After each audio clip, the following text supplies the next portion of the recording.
contained. They thought America would be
Morning Seattle. It's Wednesday, January 15th. We're looking at a high of 43 and a low of 34 in the Washington state area today, with scattered clouds and a chance of light snow arriving early afternoon. Seemed like spring had arrived yesterday. It really did. Beautiful. We hit 56 out at SeaTac.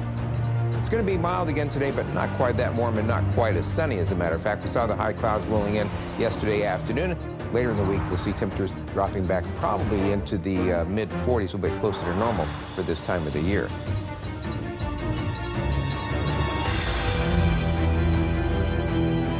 That heavy moment today when the Chief Justice arrived to be sworn in to preside over the impeachment trial of President Trump. Australia has always had wildfires, but this year started earlier. It's a new type of coronavirus. The World Health Organization believes the discovery will help authorities around the world detect and respond to outbreaks. And the Oscar goes to Parasite. Harry says he had no other option but to cut most of his royal ties. Now to growing concerns about the deadly coronavirus officially hitting the U.S. Here's what we know. A Washington state resident fell ill after returning from Wuhan, China, where the outbreak began. He will remain in isolation for at least the next couple of days. They will continue to monitor him, as well as the healthcare providers and patients he came into contact with after testing positive for the coronavirus.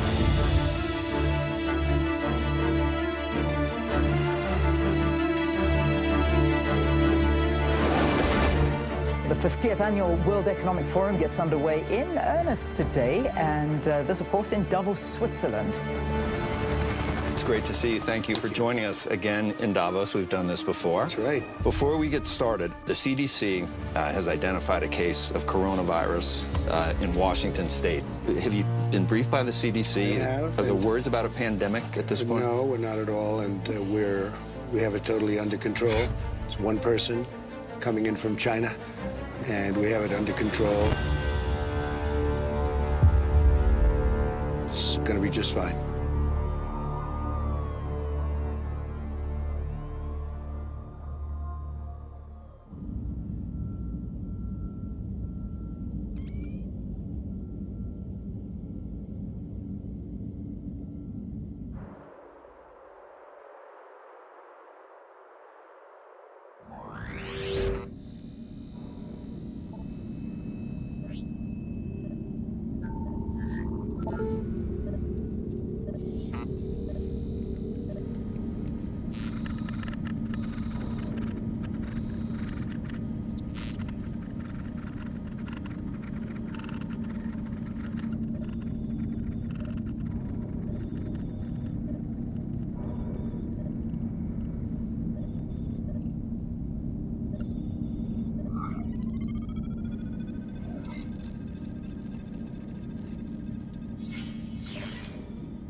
You know, all the people who've been working on pandemics and trying to predict them, trying to understand them, having watched this one unfold, like, it's eerily familiar. It really is unfolding just the way other contagions of novel disease have unfolded. But one thing is hugely different, and that no one predicted, which is the absolutely chaotic response of the U.S. government.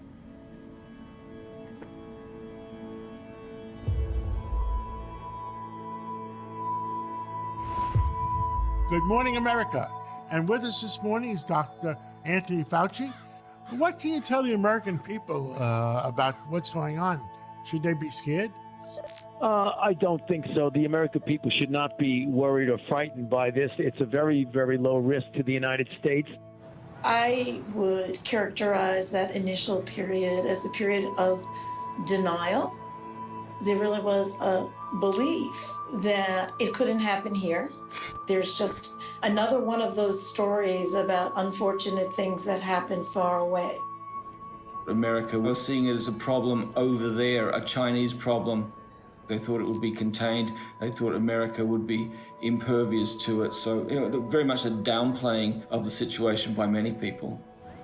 It isn't something that the American public needs to worry about or be frightened about, because we have ways of preparing, of screening. Just like SARS, we have the possibility, with good public health measures, of hopefully getting control of it. The first failure of the government response is in that first month or two, not treating this as something that's exceptional. That is a reflection on everyone around Trump, but it's also a reflection on Trump, because there were efforts to brief him.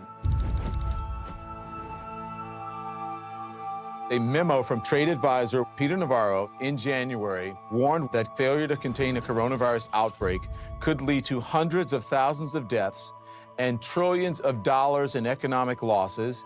It came during a period when Mr. Trump was playing down the risks to the United States.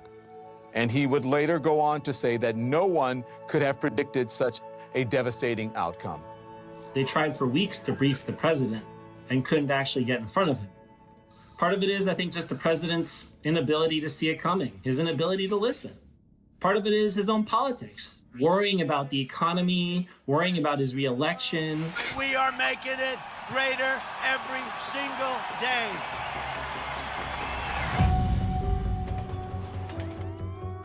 The Centers for Disease Control and Prevention is confirming the first case of human-to-human transmission in the United States of the novel coronavirus. It appears it would be in conjunction with that case that had been confirmed in a person who traveled back to Chicago from Wuhan, China. They say right now they do still believe that the immediate risk to the American public is low.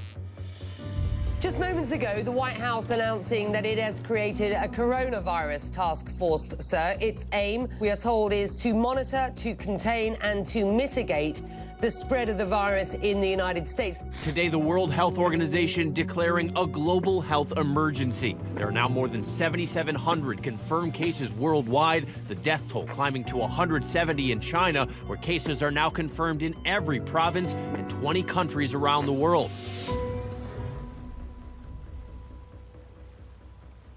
Today, the President has signed a presidential proclamation temporarily suspending the entry into the United States of foreign nationals who pose a risk of transmitting the 2019 novel coronavirus. As a result, foreign nationals, other than immediate family of U.S. citizens and permanent residents who have traveled in China within the last 14 days, will be denied entry into the United States for this time. We did a travel ban, but only for travelers from first Wuhan and then China. Meanwhile, the virus already had traveled to a number of different countries, including in Europe. And there was people coming from Europe directly into all over the United States, and there was no barriers whatsoever. The problem is that travel bans are not very good at banning either viruses or actually travel. So they tend to be very porous. They can be circumvented by people who really want to get somewhere. They'll take alternative routes or they'll hide symptoms. They can actually generate travel. If you know a travel ban is coming, people tend to rush to the place that they might otherwise be forbidden from entering. And there were so many exemptions that many people made it through. We assumed if we kept Chinese nationals out, the problem would be solved. For a very long time, the administration has seen the danger as being a characteristic of non-nationals, as opposed to a virus that can infect anyone and that can travel with anyone. Why do you keep calling this the Chinese virus? A Because lot of it people comes say from it's China. racist. It's not racist at all, no, not at all. It comes from China. I think the response is also driven by the president's own political philosophy, about xenophobia and immigration, and those being such central elements of his political approach, that his answer was close it off from China, without realizing that it was already here. Travel bans also create a false sense of security. Countries that use travel bans might be falsely assured and thus fail to implement the measures that will actually prevent viruses from spreading within their borders. And that seems to have been the case with the US.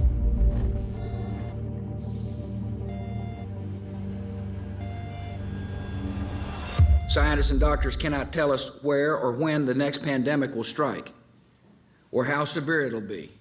But most agree, at some point we are likely to face another pandemic.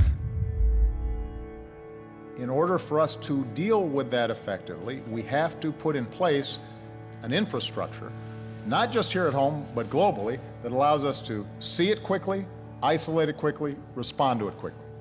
Our country has been given fair warning of this danger to our homeland and time to prepare. It's my responsibility as the President to take measures now to protect the American people from the possibility that human-to-human transmission may occur. So that if and when a new strain of flu, like the Spanish flu, crops up 5 years from now or a decade from now, we've made the investment.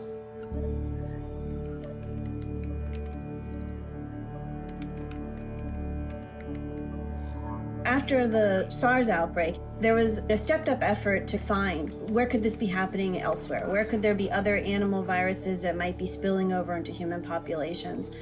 And the US government actually was financing an international effort to do that. Through that effort, they found like 900 different viruses that were actually starting to move into human populations. All right, thank you all.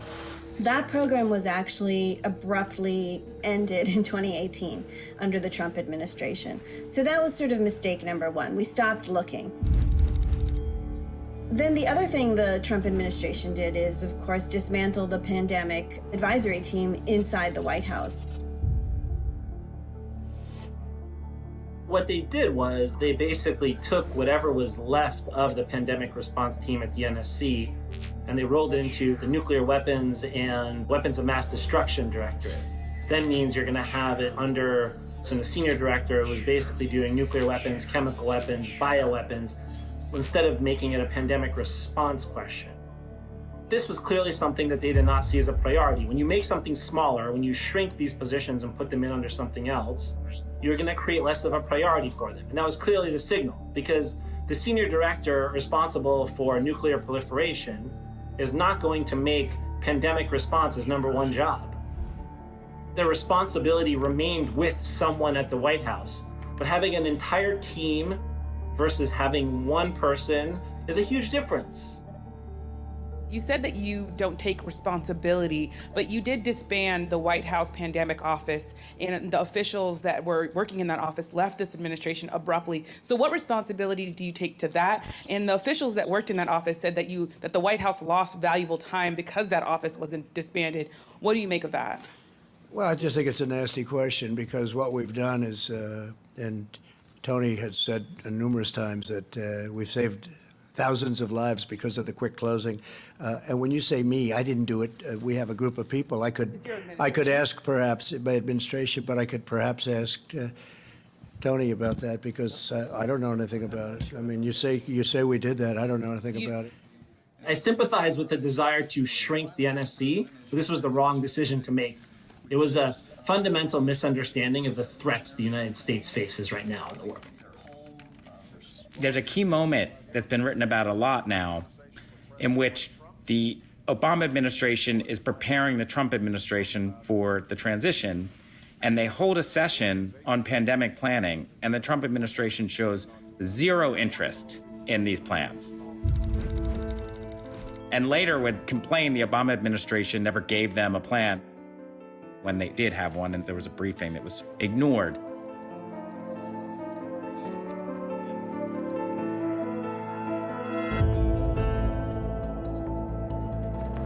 The 15th case of the coronavirus has been confirmed right here in the United States, and the CDC is warning that the virus is likely to impact the world for months to come and even beyond this year. The World Health Organization has given the disease caused by the coronavirus an official name, COVID-19. I've been through Ebola, I've been through 2009 H1N1, I've been through Zika. It started out the same way everything did, but then round about the middle of February, when we really should have been ramping up and testing more people, putting more people into isolation, going out into the community, doing a lot better contact tracing, we didn't. There is one main reason why we are where we are in the United States, and I call that the original sin, and that revolves around testing. We never had good visibility on where disease was in the United States and how it was spreading, and that's because we never had good testing. Especially early on, we need to know where circulation is occurring, because that's where we want to intervene earliest with tracing interventions and trying to identify clusters and stop those clusters from growing. Where you're not getting testing out in any appreciable capacity really allows the virus to go into this what's called an exponential phase. This is much like a forest fire, right? If you get to it when it's early and small, you can snuff it out. However, if you let it grow and expand, containment is much harder. This wasn't entirely preventable, but this level of transmission certainly was. First, the CDC decided to make its own testing kit rather than use one that was available and used in other countries from the WHO. Second, they seem to have assembled it incorrectly. A recently published report says cross-contamination at the CDC lab in Atlanta may have delayed the rollout of COVID-19 testing kits. The Washington Post reporting the CDC put together the kits in the same lab space where it was handling synthetic coronavirus. According to the report, the distribution had to be put on hold until the CDC could redesign them, and that set the agency back about a month. The testing kits, you have a mistake in how you execute it from a science perspective. That's pretty shocking for the CDC. In all of the tabletop exercises looking at responses to an outbreak, no one ever anticipated that the testing wouldn't work. And so it was an unexpected challenge. CDC set such specific guidelines for who could and couldn't be tested that you literally you could almost test no one. According to CDC guidelines, for weeks, they only would test you if you had a contact with someone who had a known case or who was from Wuhan. And this was after the virus had already spread to all these different countries. So we basically blinded ourselves. As we started having additional cases, it didn't make sense to me why they weren't widening the net. So it was allowed to spread and get really incorporated into the fabric of our society. Then you have weeks where you have scientists all over the country and labs saying, we can test, we don't need the CDC. We can do this ourselves, and the FDA not taking the necessary steps to let that happen. And this is where I think the leadership fails. Trying to get patients tested was very, very cumbersome. We were super reliant on public health agencies, and they were frustrated, and just waiting on, third-party testing, it just became a bottleneck. Only a relative handful of people in the U.S. have been tested thus far, as compared to thousands of people in other countries where this disease has broken out. You really want to be able to just say, anybody who needs a test can get a test. Anybody right now and yesterday, anybody that needs a test gets a test. They're there. They have the tests. And the tests are beautiful. Yeah, that was not true. Yeah.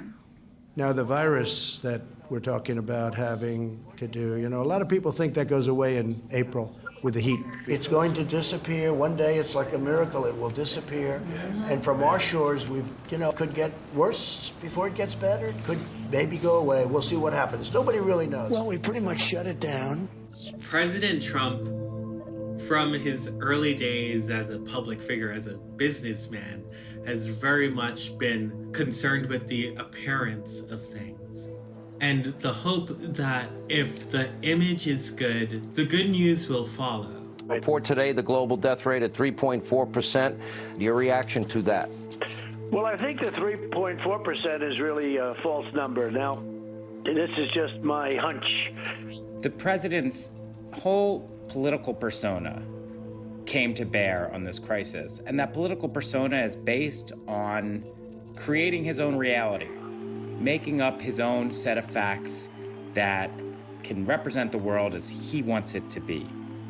And he has a whole media ecosystem that barks back those facts, that echoes those facts for him.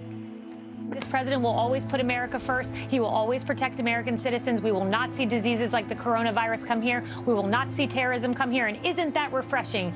If you listen to the mainstream media, it's time to buy the family burial plot, visit the cemetery.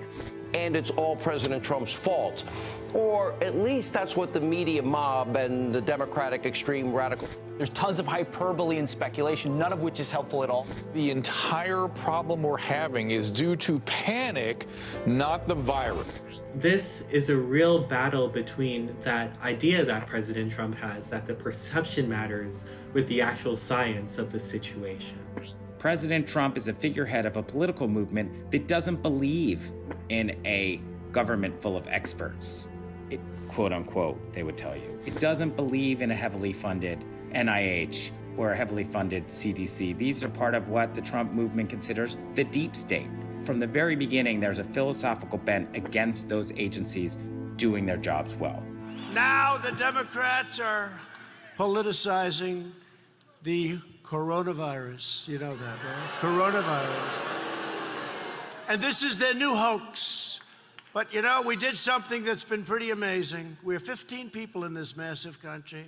And because of the fact that we went early, we have lost nobody to coronavirus in the United States. Nobody. All right, everyone, we have some distressing news to share. It is breaking news regarding the coronavirus. We're going to go right now to NBC correspondent Scott Cohn. Scott, you've got this news. What is it? The news, Alex, is that in Washington state, they are confirming now the first U.S. death from COVID-19. A man in his 50s dying from COVID-19 infection in Washington state. Tonight, the governor of Washington declaring a state of emergency after the first known coronavirus death in the U.S.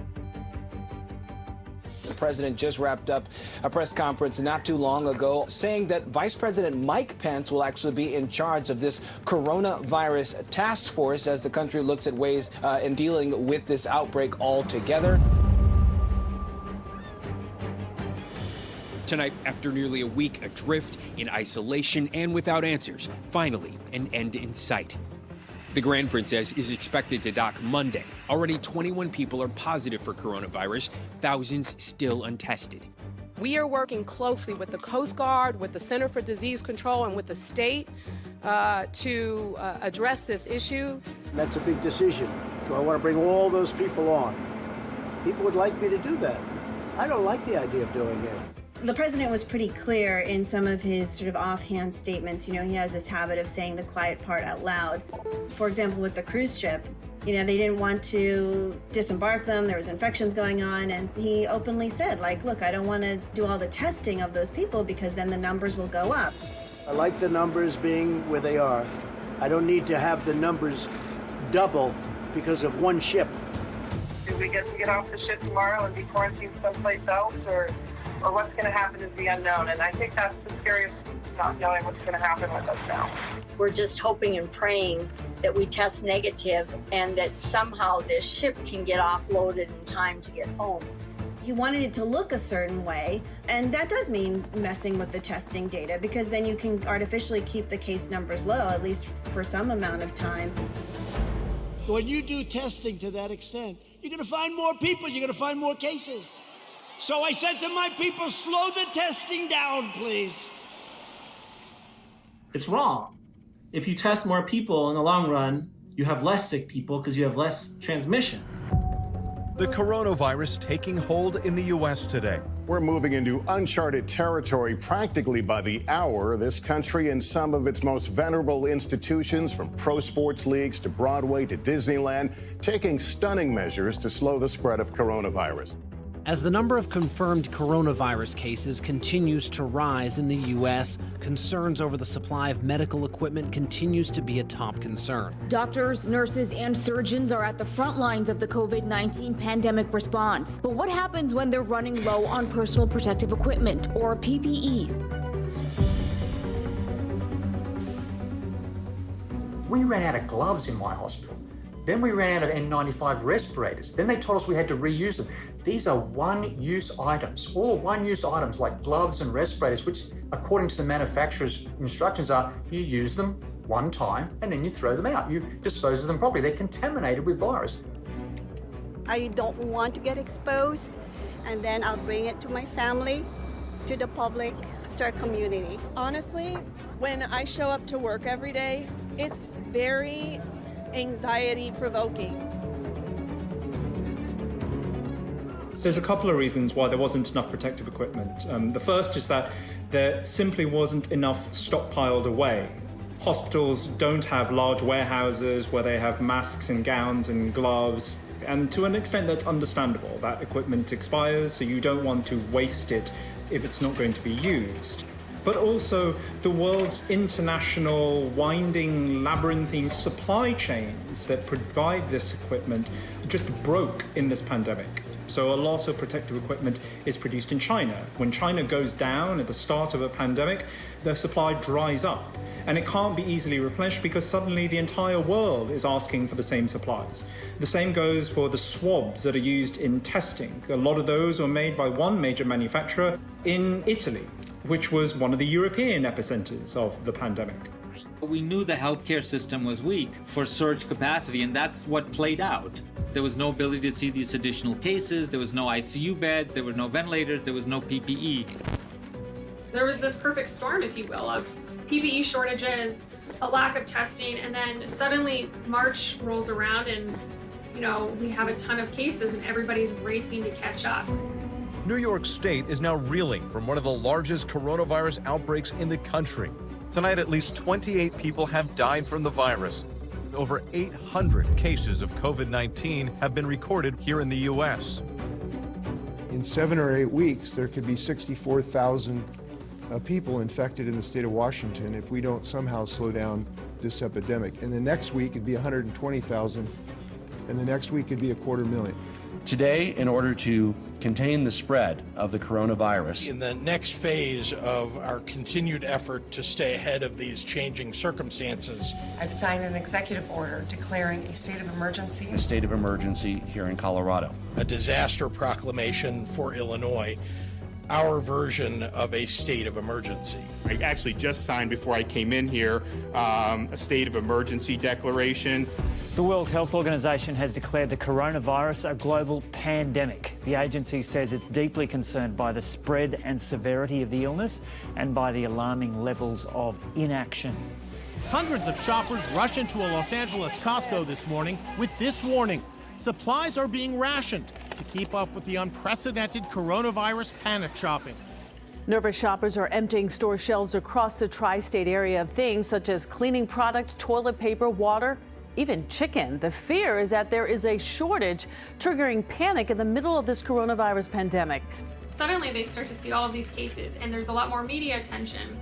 The optics of it drastically changed. Suddenly we realized how serious this was. Today I'd like to provide an update to the American people on several decisive new actions we're taking in our very vigilant effort to combat and ultimately defeat the coronavirus. We've been working very hard on this. We've made tremendous progress. To unleash the full power of the federal government in this effort today, I am officially declaring a national emergency.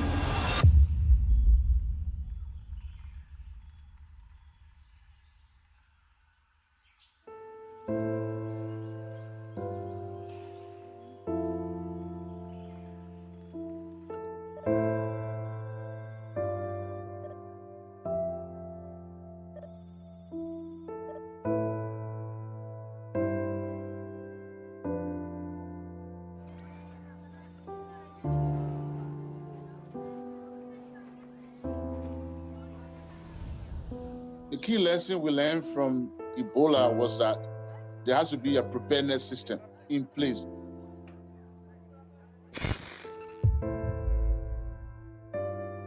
In the early days of Ebola, there were resistance, distrust, and violence.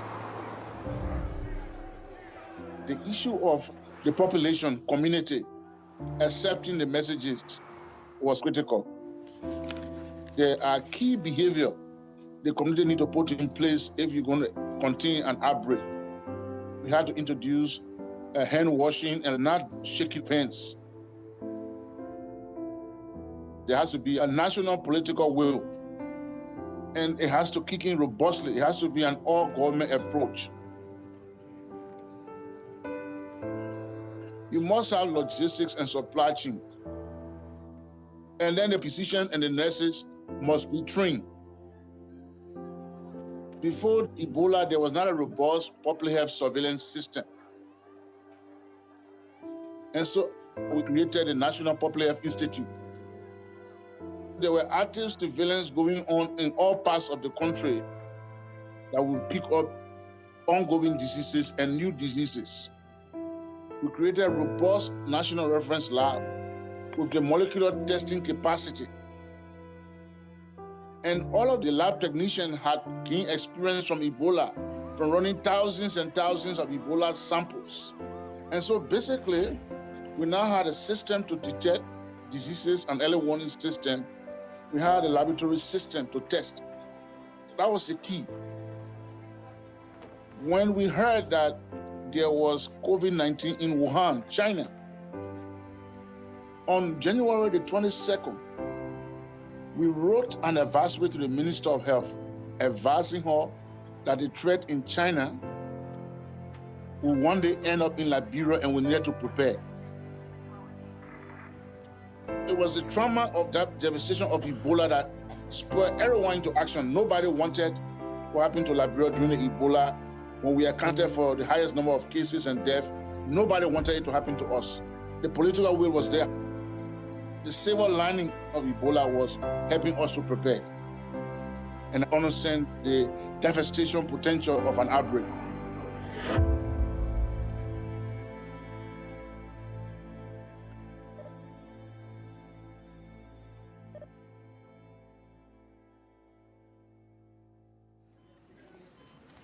We collaborated with the US CDC to develop our epidemiology training program. As someone who was mentored by the US, it took me by surprise. I had explicit confidence in the US CDC. So honest to God, the extent to which it had gone, the US, I'm shocked how things spiral out of control.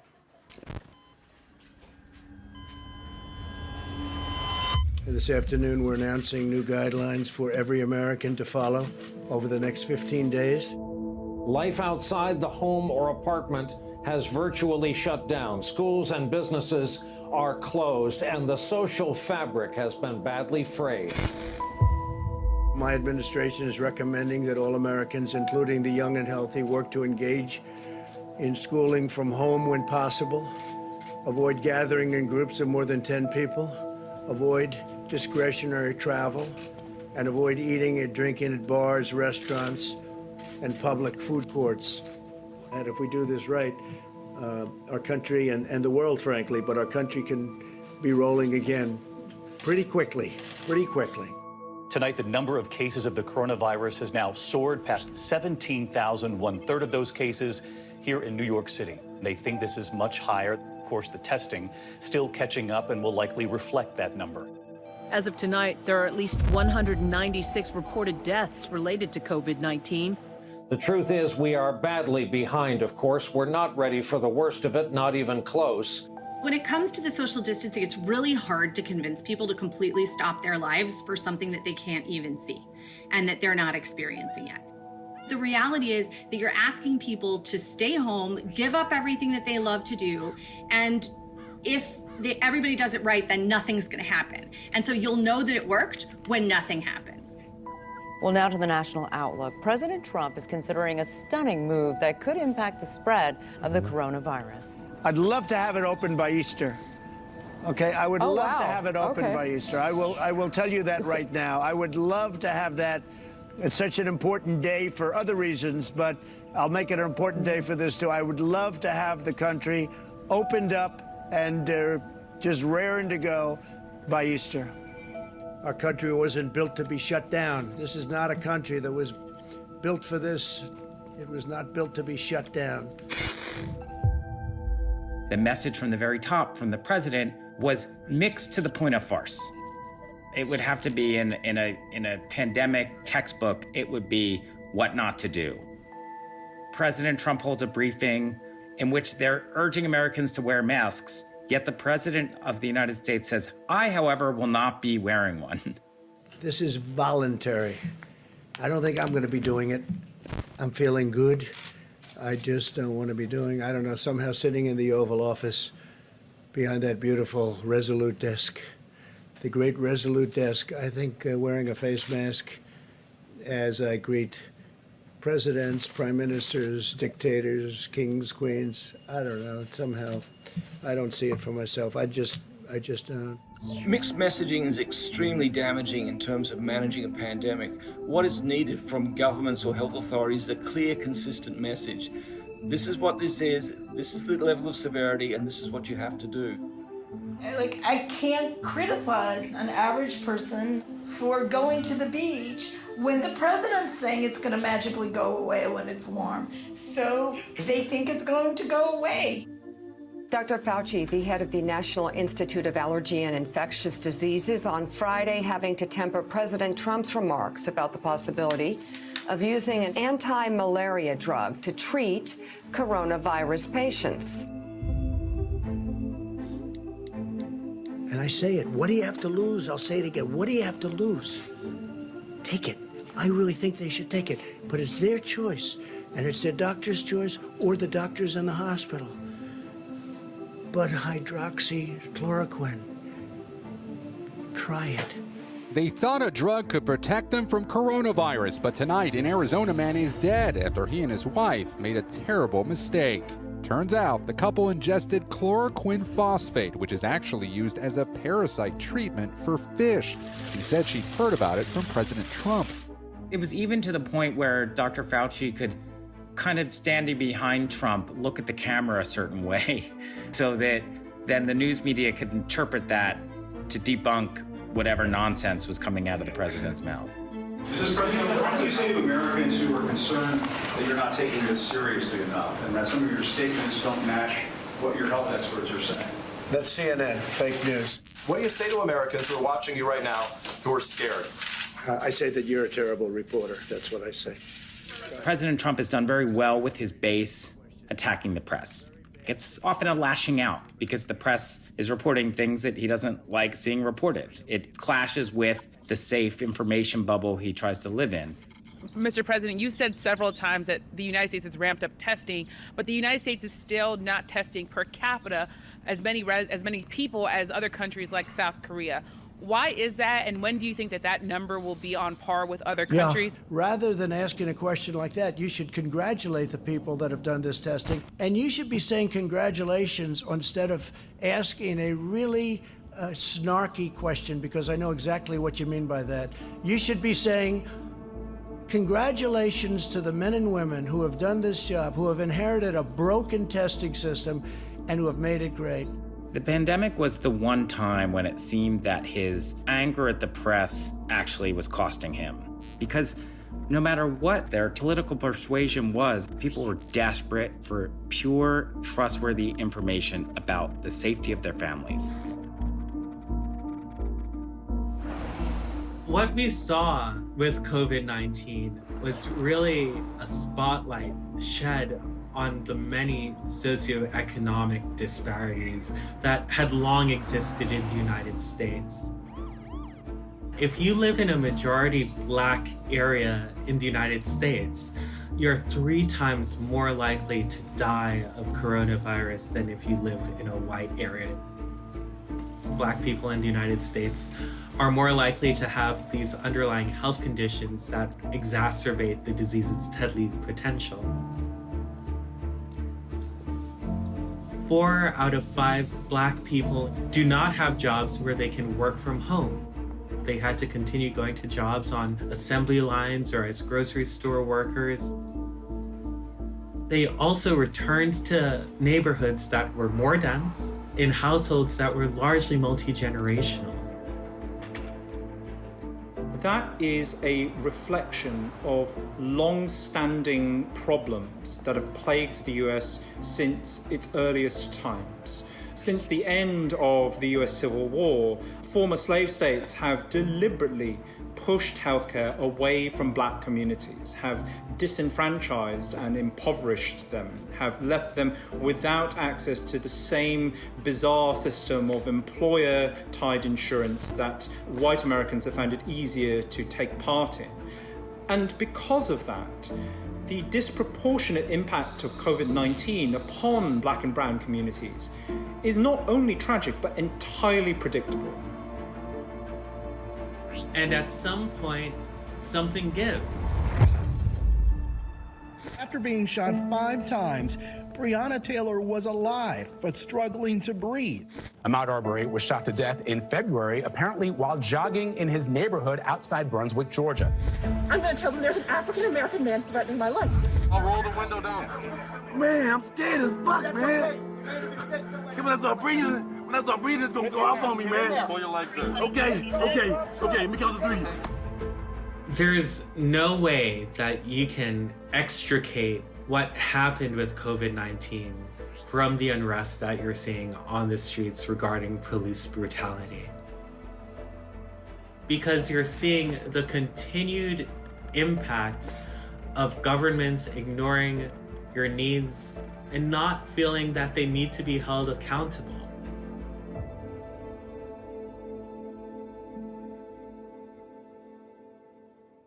Dr. Fauci said earlier this week that the lag in testing was, in fact, a failing. Do you take responsibility for that?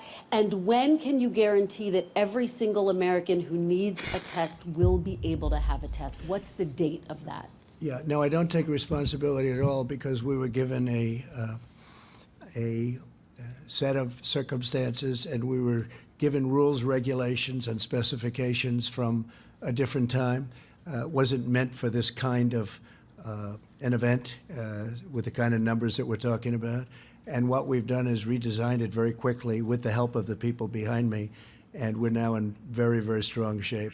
This isn't just Trump's fault. Like many other aspects of the pandemic, this is a reflection of long-standing vulnerabilities in America that have accumulated over years. The underfunding of public health, the lack of attention towards preparedness. The roots of our poor response in the U.S. predate the Trump administration. There are a lot of things we could talk about that go back 10 years, 20 years, 30 years. Donald Trump is central to America's problems with this pandemic, but he is not wholly responsible. Many of America's problems are long-standing ones and must now be addressed. There is a foundational rot in the country currently affecting the lives of its citizens. In New York, a scene reminiscent of 9/11, a makeshift morgue set up outside a hospital, ready for an influx of bodies. New York City is now the epicenter of the American outbreak, with a third of all cases. I want America to understand this week it's going to get bad, and we really need to come together as a nation. Officials are preparing for hospitals to be overrun. They say they need close to 90,000 beds. At a single hospital in Queens, 13 deaths in one day. President Trump was once again optimistic that we have enough respirators on hand. But Governor Cuomo of New York said that New York only has about 5,000 ventilators and that the state would require more like 30,000. I don't believe you need 40,000 or 30,000 ventilators. He basically yesterday accused the hospital of padding the numbers they need because they were trying to sell or sending out the back door the masks. How do you go from using 20,000 masks to 300,000 masks? Can't be done. Go investigate that. You go investigate that. You have your military or FEMA investigate that. That's your job. We're competing for ventilators with FEMA and the federal government. So Illinois is bidding for ventilators against the federal government. Prices are being ratcheted up on what should be a national crisis where we should be coming together. The New York Times reports that on a conference call with the state governors today, Trump told them they would have to try to get some life-saving medical equipment on their own. We've been working really hard to do that. We're bidding against one another. It's really not a great system. Michigan, all she does is she has no idea what's going on, and all she does is say, oh, it's the federal government's fault. And we've taken such great care of Michigan. Once you do have a contract, you can find out later that it will evaporate because you'll be told that the federal government needs the material. FEMA says we're sending 400 ventilators. Really? What am I going to do with 400 ventilators when I need 30,000? And with them, it's just political. How's Trump doing? Oh, well, I don't know. You know, let's blame. Because we have done a job the likes of which nobody's seen. You picked the 26,000 people who are going to die because you only sent 400 ventilators. This is going to be like having many Katrinas. This is going to be a reality where you're going to have many cities simultaneously, many states simultaneously in crisis, needing healthcare professionals, needing ventilators. There is no national structure to address this right now. The 11 people that have died in the nursing home in Anderson, Indiana, it's really hard to think about and grasp what is happening around our state, too. A loved one dies from COVID-19, and you can't be there to say goodbye. These are people that should be appreciated. He calls all the governors. I tell him, I'm a different type of person. I say, Mike, don't call the governor of Washington. You're wasting your time with him. Don't call the woman in Michigan. Well, it doesn't make any difference what happens. The governor of Washington? No, you know what I say? If they don't treat you right, I don't call. Hospitals have been using these refrigerated trucks to store the bodies of COVID-19 patients because the morgues here in New York City are almost already full. At this pace, a person is dying from COVID-19 in New York every 2.5 minutes. That is the biggest meltdown I have ever seen from a president of the United States in my career. He sounds like he is out of control. Has any governor agreed that you have the authority to decide when their state I haven't opens asked back up? anybody because I don't. You know why? Because I don't have to. Go ahead, please. But who told you the president has the total authority? Enough. Dr. Adams, the U.S. is now reporting 30,000 new cases a day. This is going to be the hardest and the saddest week of most Americans' lives, quite frankly. This is going to be our Pearl Harbor moment, our 9/11 moment, only it's not going to be localized. It's going to be happening all over the country, and I want America to understand that. Did you know I was #1 on Facebook? And I just found out I'm #1 on Facebook. I thought that was very nice. It's like a war zone. We're in a war with very limited resources. Even with efforts across the country to try to slow the spread, the U.S. President of the United States.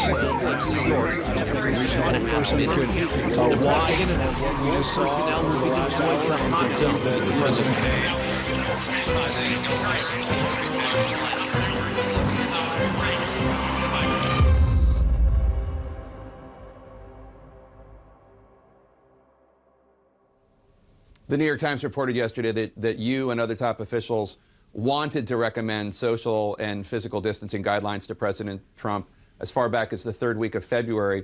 But the administration didn't announce such guidelines to the American public until March 16th, almost a month later.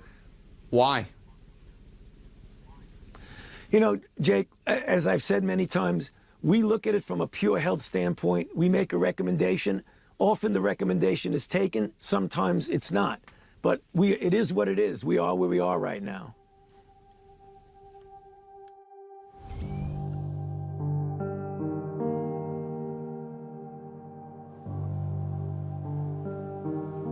It's the what would have, what could have. It's very difficult to go back and say that. I mean, obviously, if we had, right from the very beginning, shut everything down, it may have been a little bit different. But there was a lot of pushback about shutting things down back then. Good morning and welcome to Sunday today on this April 12th, an Easter Sunday unlike any of us ever has celebrated. The U.S. now has surpassed Italy as the country with the most total deaths from coronavirus. More than 20,000 people have died of COVID-19, and more than 500,000 Americans have contracted the virus. This is probably the saddest time I've ever experienced. It's unending. The grief and pain we're seeing every day here is enormous. Even as a nurse, I could not get into the hospital and wear everything that I needed to wear to hold his hand and tell him goodbye and that I loved him and that he would be okay. 2:04 Wednesday morning, I woke up to my phone ringing and it was the hospital. And before I even answered it, I just said, "Oh God." So in a time frame of about 5 to 6 hours, I was informed on the phone by 2 separate doctors that each one of my parents wasn't going to make it. They told me Thursday night she had a fever of 101.4. He had to be put on a ventilator that Friday night, and I couldn't see my dad. We lost my mom and my dad less than 2 hours apart. Before he passed, the doctor did put the phone up to his ear, and we were able to let him know how much we loved him. She said to me, "Mom, no one's showing up to work. They're short-staffed. Mom, I have to take my own hand sanitizer because there's none available. There's no gloves available, Mom." Helping seniors to put their grocery in their cart. Helping seniors to go to the restroom. He was well loved by everybody. It's the best you can ask for from a child. To receive another call right after we buried Nikki. I begged him not to leave us, and I told him that we all needed him, and I thanked him. I thanked him for being the most amazing husband, and for making me feel cherished and loved every single day. Leilani's paycheck. I got her paycheck yesterday. My paycheck yesterday. For $20. $20.64. My baby's gone because of $20.64. The specter of death won't be changed because the president says the virus is going to go away. Nothing can bring back the city councilman, the local bus driver, the friends and family that are now gone. And that's a very serious thing that the administration has to contend with. For the first time in history, all 50 states are under a major disaster declaration this morning. On Saturday, President Trump declared Wyoming a disaster area. That is the last state to receive the designation.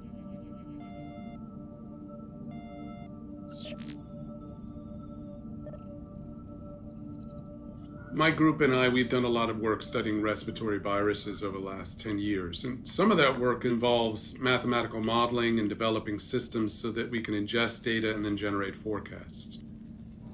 What we're able to see is the effects of all the social distancing that have been put in place over time.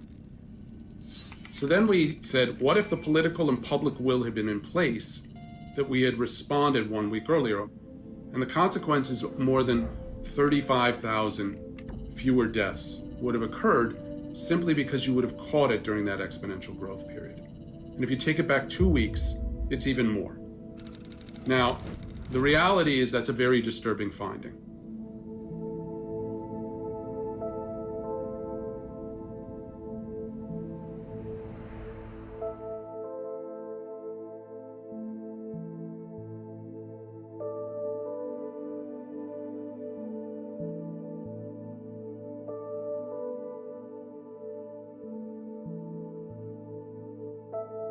This is America.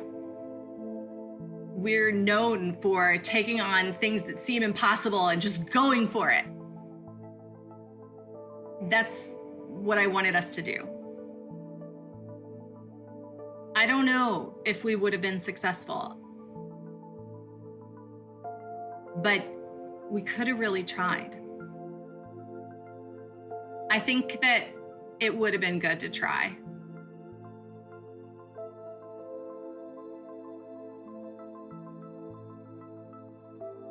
The question now is whether America can emerge from the ashes of this current tragedy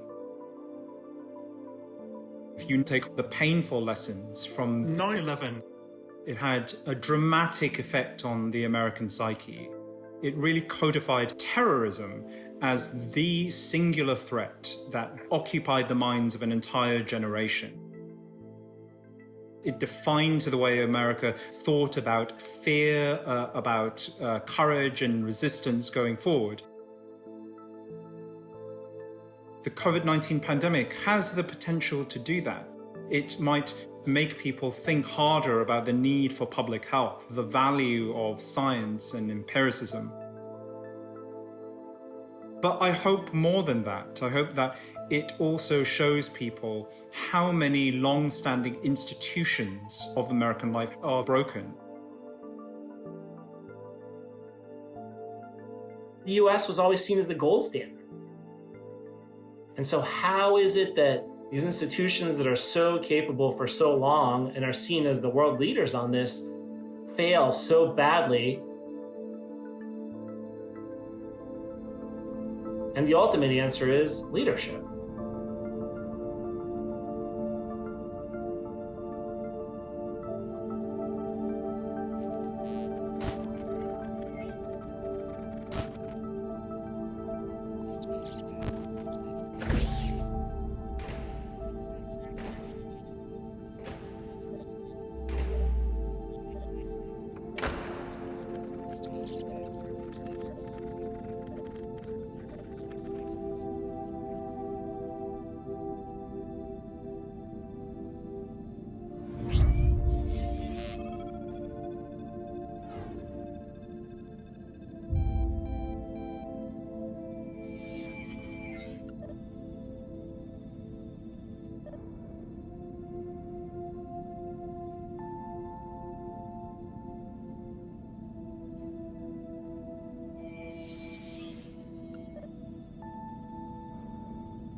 Mr. President, the other day you said that you were not responsible for the testing shortfall.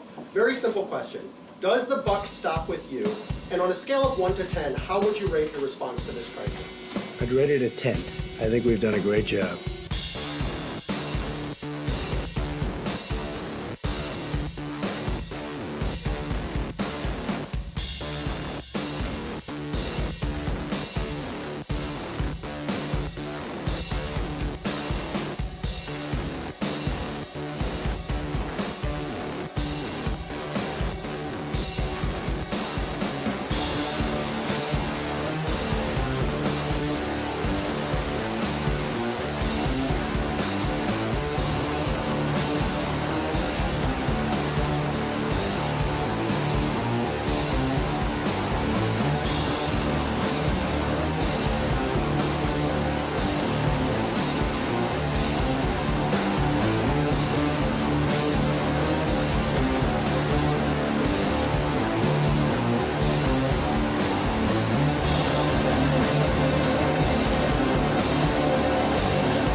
Well, thank you everybody for tuning in for this live stream of The Curve on Facebook and on YouTube. And thank you for staying afterwards for this Q&A session to discuss it. I'm Adam Benzine, the director of the film, and I'm joined by Tiffany Bodan, the editor of the film, Melissa Hood, the associate producer, Divya Shahani, executive producer and head of legal and clearance, and Diana Warmay, line producer. And we're extremely lucky to have Bryan Burk moderate this panel session for us. He's the producer of a few little things that you might have heard of, including Star Wars: The Force Awakens, Mission Impossible: Ghost Protocol, Westworld, Lost, and the wonderful Jane Goodall documentary, Jane. So, Bryan, I'm going to hand it over to you. Thank you so much for taking the time to host this. The floor is yours. Thank you, and thank all of you really for making this film. It's astonishing, and I'm gonna ask you some questions about it. That you made this movie in the middle of all of this happening. You know, Adam, you and I became friends when I started stalking you because I had heard about your Spectres of the Shoah documentary, which embarrassingly I hadn't seen, which came out a few years ago, and I had trouble tracking it down. And I tracked you down and was dumbfounded by that film, which, if I'm not mistaken, also was nominated for a lot of Canadian Screen Awards, amongst other awards. And we just became fast friends. And it was at the beginning of the pandemic, or in the kind of the first quarter of it. And you said you were in the middle of working on a film. And I said, well, how are you working on a film? What's the film about? And you said, well, I think we need to make a film about the pandemic. And I said, well, how is it possible that you're making a film about the pandemic while it's happening? And then you proceeded to explain it to me. And how did you even begin the process? Well, I mean, this started back in March last year. We're almost at the 1-year anniversary of when that happened. And I was just thinking today about that time. It was absolute chaos, pure chaos in the film and TV industry and everywhere recently. We're approaching the time when we started to run out of toilet roll everywhere. And the film and TV industry, South by Southwest was cancelled. That was, I think, the first thing that stunned everybody. And then Canadian Screen Awards, the Hot Docs Festival, everything started going. All of the broadcasters were in chaos. And I got the sense that really early on that this was something that could be really bad and should be documented. People were saying, if this isn't handled correctly, as many as 100,000 or even 200,000 Americans could die from this. And I thought, well, nothing that President Trump has done so far has been handled correctly, so there's no expectation that this should be. And I really thought that there was an opportunity to document the crisis in real time, and that there would be a value to that in getting it out and contextualizing it, because there was so much chaos, because there was so much noise. There's just 24-hour news. There's a different scandal every single day. The president's saying you can inject yourself with bleach. Then he's saying something else crazy. There's a lot of misinformation out there. And having worked on the Landsman film with very limited resources, I got a sense that there would be a sort of guerrilla filmmaking way to Frankenstein together a film using remotely captured interviews, archival footage, stock footage, news footage, and pulling that all together in a way that would be very compelling, fast-moving, detailed, informative. But it was a bit of a leap of faith. It was a bit of an experiment in some ways. And I definitely couldn't have done that without the fellow mad scientists that you see on screen with me here, who decided to join in this improbable adventure and have a go at making a film in the middle of a lockdown. I was speaking of your partners, Tiffany. You cut the Spectres of the Shoah film with Adam, so you guys had worked together before. But what I found was amazing about this was, as Adam said, you had limited footage when you were doing that. You said it in to use the device of the space station and to tell the story through these screens. And then again, more specifically to you, Tiffany, which is the challenge of having so many different images on screen at the same time. Either one, Tiffany, do you want to jump in?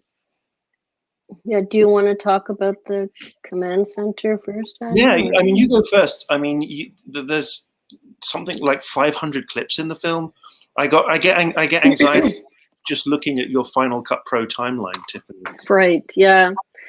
Well, I guess with this, because we knew that the expert interviews were kind of going to be the spine of the film and were kind of going to lead the story, it just kind of like started with those clips to try and figure out the structure. Like we had the basic timeline of what happened, and you know, Adam directed the questions in a particular way to kind of say what we wanted to say. But yeah, it was really just about starting with expert clips and trying to find the spine and the structure through that, and then just going on a mad search for as much material as we could to help illustrate and, you know, represent the story that we were trying to tell.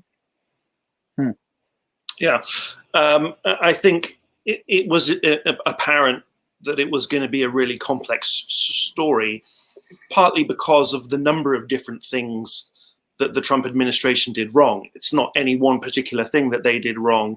I mean, you can point to some things more than others, certainly testing and the delay in the lockdown. But there was so much that they did wrong. There was so much information. I think most of the work on the film was really in getting the story straight across that 90-day device window that included 3 flashback sequences and was constrained by that linear window, but also had a structure that was set up in chapters where you had different chapters of failure, the 9 pillars of failure that we call it: comprehension, learning past lessons, downsizing the pandemic response team, and so on. And then the command center, I mean, was twofold. Firstly, I wanted to make an exciting film. The same as with the Landsman film. A lot of documentaries are really boring. I mean, they just are. They're really boring. And so I didn't want to make a boring film.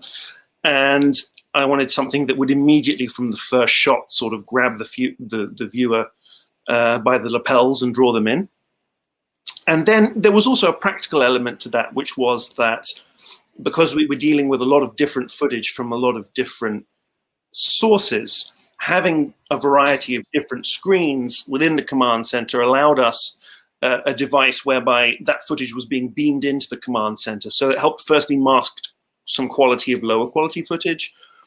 Then I also didn't want us to have the talking heads and then have them full screen and then go to footage. So by using the kind of teleprompter setup, we could crop our talking heads to be little portrait photo size and continue to have video showing. So a lot of it was constructed around how can we build a device that will work for us, that will allow us to have talking head interviews, not let them get in the way, not have to show their kitchens or their living rooms or whatever was in the background, and kind of keep the action moving. So it was partly built to function and partly built to style. And one other thing I was just wondering about, and I watched it again today, which was I was sort of, and even when I saw it originally, when you finished the movie, and we talked about it then, which is obviously you had to have an ending to this movie. But in truth, you could still be going now and probably for another year, hopefully not beyond that. So the question is, how did you choose that as the place to end it, as opposed to endless possibilities of where you could have ended this story? Well, 90 days seemed like a nice round window. They hit the 500,000 US cases mark around that date. And I knew, or I guessed, that it would be better if we did have a fixed endpoint. And I'm glad that I did, because every day, you know, another crazy thing would happen and you'd be constantly changing the end of the movie if you didn't set an endpoint. You'd be saying, okay, we're wrapped. Oh, wait, you'll never guess. He just said, you know, maybe you can do something with disinfectant. We have to include that. Okay, now we're done. Wait. Trump's got COVID. We have to include that, you know, and on and on and on it would go. So partly we didn't want to get overtaken by contemporary affairs as we were making it. And secondly, I think it works as a good time capsule, because it's really in that first 90 days, it's really in that first 60 days that the government loses control of the situation. So it was really as a result of that we decided to keep it to 90 days. It was really at the beginning that they lost control, and they never really got back in control of it, you know? Yes.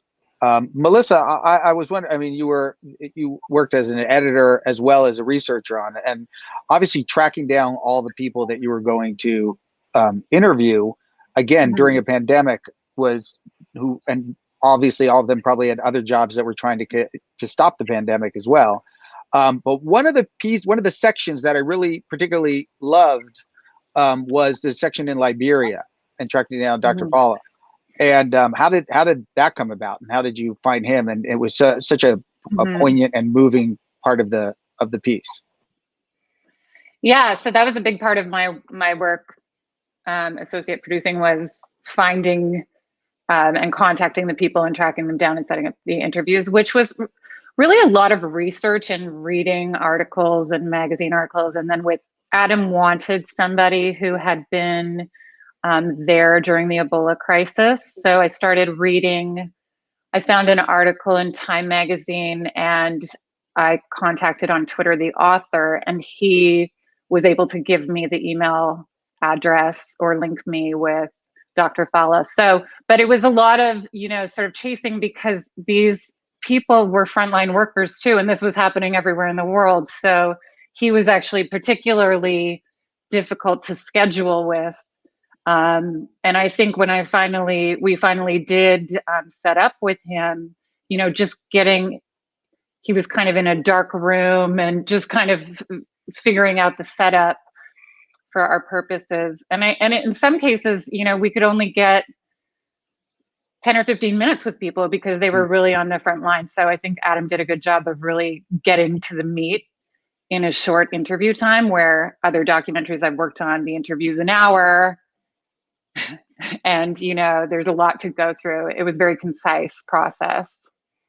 Yeah, it was really I'm so glad that it worked out and you guys were able to make it work, because amongst multiple things in the documentary, it really was amazing to see it working. Do we happen to know where Liberia stands vis-a-vis COVID today, and were they able to maintain? Their number is still at 82 deaths, and Liberia is the 9th poorest country in the world. One of the things that they did, each one of those interviews that we did, there's so much extra stuff that we could have put in the film, but obviously we wanted to keep it really compact. But one of the things that they did right from the very beginning, having been through Ebola, was as soon as they heard about COVID-19, they booked out 3 government hotels in Liberia and said anybody arriving in the country has to mandatorily go and quarantine there. There was no option about it. You're arriving back in the country, you have to go and be quarantined. They immediately hit the red button on their pandemic protocols, right, and moved in on that. And just to the point of what Melissa was saying there, one of the things that I really tasked her with and handed over to her was I did want to have a diverse selection of interviewees. Both diverse ethnically and gender-wise, but especially in that section on Liberia, I didn't want a white American who had been in Liberia helping with Ebola to talk for that section. It was very important that we had an African medical expert who had been there talk about that. And consistently throughout, that was something which, it's not that the experts aren't there, but it is a case that I think white male experts are conditioned to put their hand up a lot quicker and say, I'm free to do an interview. And if you want to have a broader representation in the film, you do have to work a bit harder than that. And so I think that's one of the things Melissa did a really great job with, actually, is getting a diverse group of speakers. It really shows, I think. Yeah, and as she said, which I was even more amazed, is that people were able to take time out, even for the interviews, in the middle of, their day job. Like, how often does a pandemic come around that everyone's firing on all cylinders? So it was amazing you were able to pull them away, and they were still able to do their jobs. The other thing that was amazing to me, and Diana, I want to ask you about this, because I believe everyone watching this right now, we're all in different places in the film industry, and it affected us all on the business level, because no one knew what was going to happen, and productions all are shutting down. They're all still shut down in most cases. And the idea that you were able to go raise money, let alone put this production together, is astonishing to me. It's that, like, where would you even begin? And for that matter, where did the first dollar come from, and how did it start? Well, it was a tough sell because nobody knew what was happening, and the broadcasters were not doling out money easily. And also, it's an American story, so that was a challenge also. And also, usually they like to give you some money to develop it, and we had no time for that. I mean, this was happening right away, and it wasn't a conventional production either, because there was no principal photography per se, because all the interviews were done by, was it Zoom? So we kind of had no choice but to go directly to people with the Kickstarter program. And what I loved about the Kickstarter program, actually, Adam, I didn't even tell you this, is that it was the first time, well, we got together in person to make it. I remember riding my bike there, and we had to enter with our mask on. I had never met Tiffany before. I hadn't seen Adam in I don't know how long, because basically we all made this film without seeing each other, which is also another incredible thing. And I don't know if people were just more at their computers and paying attention, and I wasn't afraid to reach out even to my personal people, and people just gave a little bit here and a little bit there. And there were a couple of surprising and unexpected big donors. And we really had to reach our minimum goal of paying our hard costs, and we surpassed our goal. And it helped us be able to make it. So it was successful. It was really successful. And, you know, Adam, you put in so much work, because it takes a lot of planning and persistence, and, you know, you have to keep on people's radars. But the story spoke to people because of the election, because of what was happening in the world. So I do remember, Adam, we were talking about when you were trying to finish the movie, because again, we were talking then, and with the limited funds you had, and tackling the VFX in the movie, which is, I know from my own experience, which is not cheap, and to get it done right, you know, takes time. And there was a suggestion made that, well, maybe you didn't need the visual effects, and maybe you could do it without it, but you stuck to your guns, and I think they look fantastic. What at the end, was that one of the, were there other big expenses in time, or was it all kind of boiling around VFX? The VFX was definitely one of the main costs. One of the things, it was I think a learning experience for Tiffany and I, working with this kind of VFX. But don't do VFX on little resources ever again. Yeah, so long as we live. Never again use VFX. There's a trade-off between how fast something renders and how expensive it is. And ordinarily, it would not be a problem. Okay, it's going to take a week to render this shot. You know, we can leave this stuff going overnight. But once we started to get into late September and early October, and I said, you know, we have to get the film out before the election. We have to. And that's the one thing I think everybody on this screen felt so passionately about, was that, you know, if you want to vote to re-elect President Trump, that's fine. But at least go in there with this knowledge, at least see the film, and at least, you know, at least be informed before you vote. At least, you know, be very clear about the fact. And I think that was, in fairness, one of the things that we all wanted to do, was make a film that was such kind of so objectively laid out that even if you identify as a Republican, there's nothing wrong with that. Even if you believe a lot of the things that President Trump believes ideologically, there's just no getting around the fact that in terms of job performance, he failed his job here spectacularly, and therefore, you know, you shouldn't re-elect him. So we had to get it out before the election, and that meant paying more to render footage faster. You know, we had the render farms churning out VFX shots, And yeah, that was significantly expensive. And then we licensed a lot of footage, a lot of news footage we were able to use under fair dealings. And I think Divya can speak to that when she comes back. She's popping in and out with internet problems. But certainly there's a lot of stock footage and archival footage and material that we licensed, and that ran up the costs. One of the earliest things that I theorized was, well, we don't need to, okay, we can't go out and film because it's a lockdown, it's a pandemic, everything's crazy. But do you really need to go to New York and send a drone up in the air and capture drone footage of New York when there is thousands and thousands of hours of drone footage of New York? I'm gonna remind you this is being recorded so that you don't, when you're doing your next film and the producer says maybe we don't need that money, you unfortunately now said you don't need to go do a new drone. Well, I'll say, you know, don't you want your unique thing? I mean, it was, yeah, I mean, it was, those were the main two costs, though, I think. Yes. When I said to Diana that in the middle of finishing the film, we have to do a Kickstarter campaign, she was very supportive. I really liked that. And all of the team members who you see here came and took part in the Kickstarter fundraising video. And we certainly wouldn't have been able to finish the film without that. We had huge numbers of people who came in and made donations, Kickstarter backers, you know, gave donations large and small. You know, the three biggest donors, Martin Le Boutillier III, Gillian Cochran, and Stephanie Lessler, were a huge help. One of them, Martin, he was a surgeon from Philadelphia. He read about the film in Vanity Fair and said, you know, I've been in the ICU for the whole of the first wave watching people die.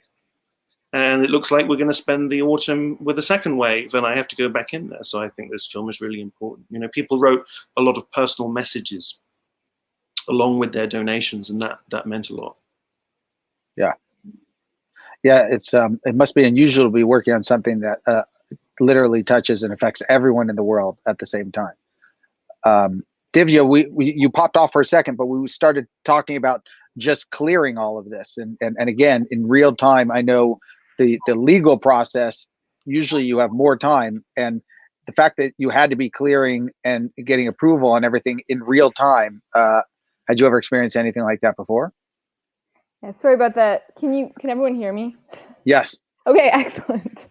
I feel like I was just like popping in and out there. I'm sorry that I missed the important clearance question. Obviously, the fact that Adam put me on the panel today suggests that he's waiving confidentiality and that I can talk about everything that I had to go through as legal on this project.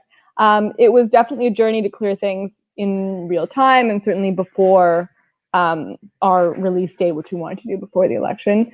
I would say more than the time, though, the challenge wasn't actually the time, it was the volume of clips. And basically the volume clips that we were not going to license, that we were essentially going to rely on fair dealing or fair use. And sort of that's where I came in to analyze the clips and see what we could get away with and what we would have need to license, essentially. So the challenge was my role, essentially playing quarterback between production and the insurance company, and shopping around to see, courting a couple of different insurance companies to see who would essentially take on the risk of insuring this production, which at the outset I was very optimistic, but what I realized very quickly was we're in COVID and companies are being financially risk averse, and that includes insurers. So that was sort of like a surprising thing for me, which shouldn't have been surprising, I guess, and a hurdle that I had to overcome. Is it out of curiosity, were you rejected by anyone for trying to use their footage? Oh, so we were very careful in terms of licensing, like who we actually went to license from. We were very careful. We didn't want to go down the route of trying to get a license where we thought we would be rejected, because then we just end up being on their radar. Right. So, we weren't going to Trump's administration to get any licenses for his stuff. Right. Right. This is all critique and news and reporting. So from my perspective, where we didn't think we could get a license, because why would someone who's not, being shown in the light that they want to be shown in, why would they give us permission, right? So there's no point in going down that road. You just end up on people's radar. Besides, I think as a documentary, we have, this is the social and political value of this was important. Yeah. Well, for what it's worth, I didn't think that you guys, I didn't get the feeling that you were intentionally trying to bash the Trump administration or anything to that effect. Like, I thought throughout the piece, everybody was kind of speaking the way they were speaking. So, exactly. The truth prevails at the end of the day. When you're making a documentary, we weren't defaming we have not defamed anyone. We have a lot of sources backing up everything we've done. We have a strong team of investigative journalists here led by Adam, and they know what they're doing. Divya and I spoke right at the very beginning of the project about how we would do this. Like, okay, if we're going to do this, how are we going to do this with all this different news footage?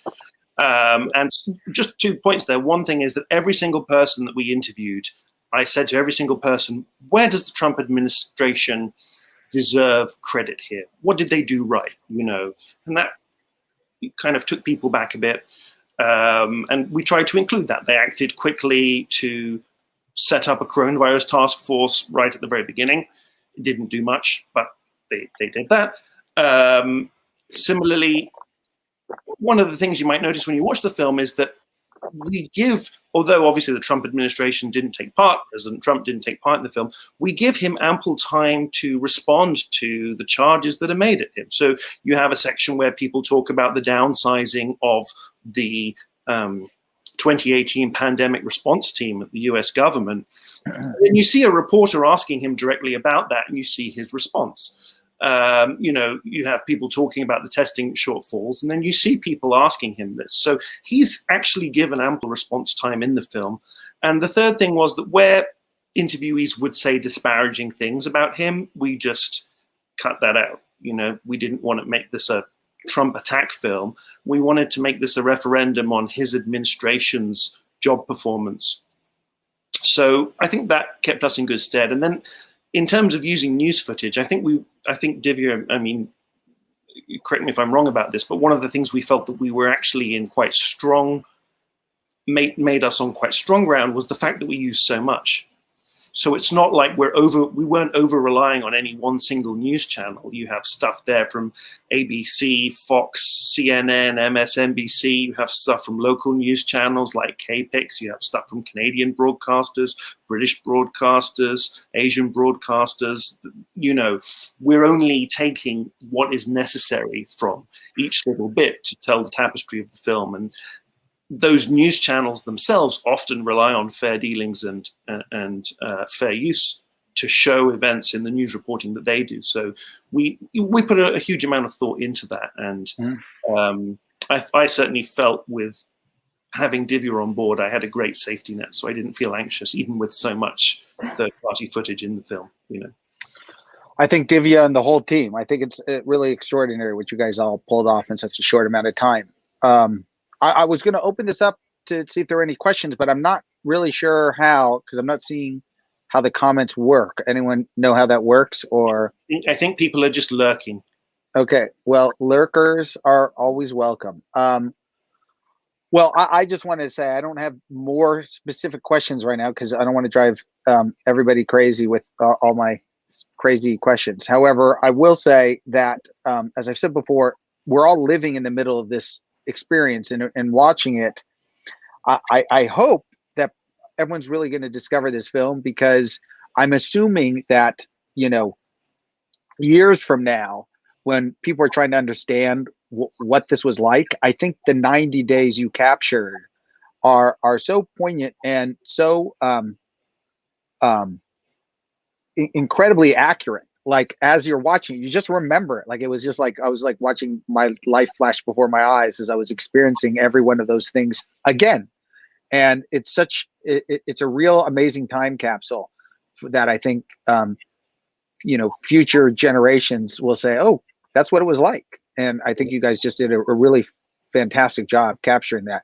I do have a question here from Yusuf, that just popped up. He said, do you think the Liberia story is big enough to warrant its own feature, especially given how cases and deaths have stayed so low, either now or in the future.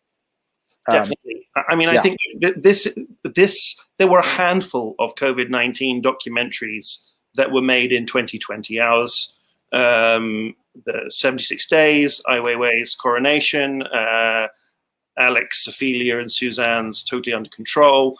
But there are going to be hundreds and hundreds of COVID films to come, hundreds.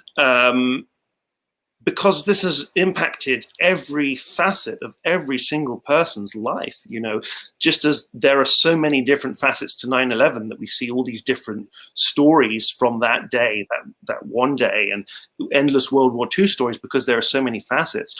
I think so many of the things that we touch on in this film will have their own